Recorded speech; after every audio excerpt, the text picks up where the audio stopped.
example, we've got a dog that's got bilateral OA, secondary to elbow dysplasia. It's pretty progressed. So we've got some joint restriction. We've got some secondary changes up in the shoulders. So we've got some tendinopathies. We've got the typical dog that we see. Is it the sort of thing that could be relevant to those sort of people? Can we help them? Absolutely. And that's the thing when we look at some of these, when I look at any of the therapies that are available, remember that placebo effect, literally I could just give you a sugar pill and 30% of the time you'll see an improvement. Yep. So those are, when people say, oh, we have improvement, I go, well, what level of improvement? And if you look back at the original carprofen and meloxicam studies, at least in the US, the efficacy was 85%. Yeah. So it tells us that out of 100 dogs, 85, hey, completely passing grade, will improve. Yeah. Doesn't mean 100%. So just like all of us, we have to find what works for that individual patient, but we also have to give it the right amount of time. So if the dog has excruciating pain in its elbow, is a PEMF device going to solve it? No.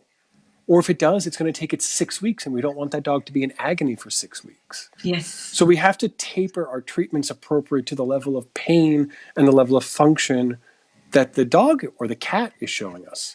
And I say cat because I've used pulse PEMF devices on you name it, different species, because it's something that the owners can do at home. So for the patients that stress out, for the patients that can't come into the clinic as often as I might want them to, for all these other reasons, I can use it. So I hand it out a lot like candy, to be honest. Yeah. I've used it on my cats and I used it on Holly. Sorry. Well, and it was funny with the cats. I was talking to one of my colleagues the other day and we said, well, how do we know, right? Because how do we know?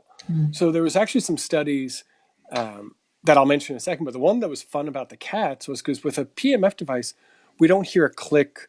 You don't feel a warmth, right? It's an electromagnetic field. It's not like a giant magnet out of a James Bond movie that's going to like pull you up and hold you to the wall. So how do we know it's working? Well, with cats, what was interesting was, and I think because animal sense of hearing is probably vastly so much better than ours, one of my colleagues had a device that was out of power. So it was no longer working at all. And she had another one that was still fully charged. And she turned them on and put them in different ends of her living room.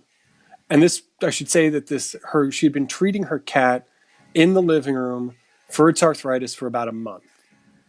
And the cat was getting better, moving around, okay? But she always had to hold the cat on the device. So she was like, well, let me just see if the cat just likes laying with stuff. So she turned on the one that knew that had plenty of power in it, and she put that on one end of the bed, on the living room. And at the other end of the living room, she put on the old one. And even though it was out of juice, right? And the cat came in, scoped out the room with, cat trees and 14 places to lay down and everything else, and walked right over to the brand new device and laid down on that. That's quite cool. That is quite cool. So that I think we need to replenish, because we can really, there has to be something that these kids hear that we don't appreciate. Yeah. Being in tune with that. The nice thing that I do like a lot about the PEMF research is, like I said, we've had stuff kicking around for 40 years. It's looking at it. There was a great paper now on the human side looking at knee arthritis that was done treating them twice a day. They reduced their pain by 44% in less than 24 hours. See, this is amazing. Okay, so I was hanging out with a human physio recently, and he just poo-pooed everything I was bringing to the table, everything I talked about. And the NHS physios were very much, we need really good science behind this. And we were talking about PEMF, and he was just like, science just isn't chunky enough yet for us to advise it. But, this paper, is it quite a strong paper? They tracked it out on this one also 6 weeks and showed 60% pain improvement over placebo at 6